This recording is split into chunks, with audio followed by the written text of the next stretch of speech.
ಶ್ರೀ ಗುರು ಬಸವಲಿಂಗಾಯ ನಮಃ. ಇಂದಿನ ಅಕ್ಕ ಮಹಾದೇವಿಯ ವಚನ ಹೀಗಿದೆ. 5 ಪರಿಯ ಬಣ್ಣವ ತಂದು ಕೊಟ್ಟಡೆ 4 ಮೊಲೆಯ ಹಸುವಾಯಿತು. ಹಸುವಿನ ಬಸಿರಲ್ಲಿ ಕರುವು ಹುಟ್ಟಿತ್ತು. ಕರುವು ಮುಟ್ಟಲೀಯದೆ ಹಾಲು ಕರೆದುಕೊಂಡರೆ ಕರ ರುಚಿಯಾಯಿತು. ಮಧುರ ತಲೆಗೇರಿ ಅರ್ಥವ ನೀಗಾಡಿ ಆ ಕರುವಿನ ಬೆಂಬಳಿವಿಡಿದು ಭವ ಹರಿಯಿತ್ತು ಚನ್ನಮಲ್ಲಿಕಾರ್ಜುನ. ಈ ವಚನದ ಸಾರ ಹೀಗಿದೆ.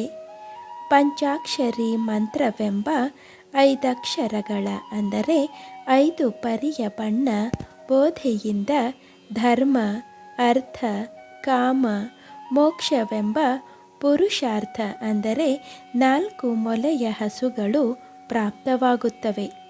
ಆ ಪುರುಷಾರ್ಥವೆಂಬ ಹಸುವಿನ ಉದರದಲ್ಲಿ ಹುಟ್ಟಿದ ಮೋಕ್ಷಾಪೇಕ್ಷೆಯ ಕರುವನ್ನು ಹಸುವಿಗೆ ಮುಟ್ಟಿಸದೆ ತಾನೇ ಪರಶಿವನೆಂಬ ಜ್ಞಾನಾಮೃತವನ್ನು ಪಡೆದುಕೊಂಡರೆ ಅದು ಬ್ರಹ್ಮರಂಧ್ರವನ್ನು ವ್ಯಾಪಿಸುತ್ತದೆ.